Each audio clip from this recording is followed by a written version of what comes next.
Jadi bila menjaga maruah orang, kita dan dia pun bukan nak menonjol. Maksudnya dia tidak ada sifat menonjolkan ataupun sifat yang mengingkari.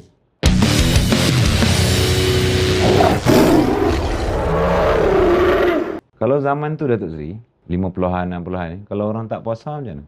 Ada, bukan tak ada lah orang tak puasa. Tetapi saya rasa satu, tidak ada orang yang tidak puasa tu tidak menonjolkan diri dia sebagai orang yang tak puasa. Dia malu-alah sikit. Ya, malu lah. Dia malu-malu sikit. Lani pun.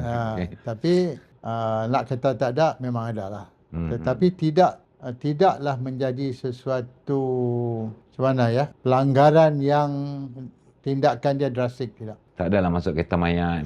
Tak ada. Sebab kita menjaga maruah orang. Maruah orang kan. Jadi bila menjaga maruah orang, kita dan dia pun bukan nak menonjol. Maksudnya dia tidak ada sifat menonjolkan ataupun sifat yang mengingkari.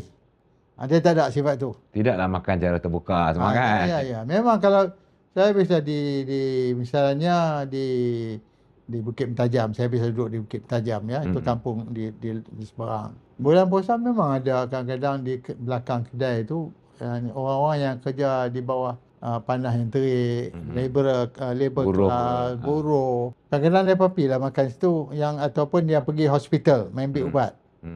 Dia nak kena minum, dia pergi di belakang tu. Dan kedai pun dia tidak akan terbuka.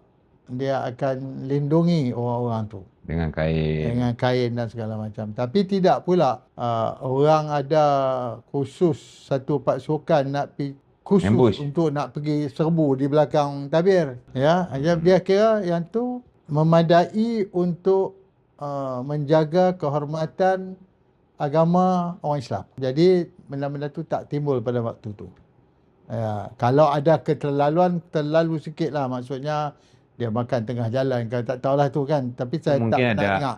Ada masuk ayak sikit lah. Tak pernah dengar misalnya ya. Pada waktu tu lah.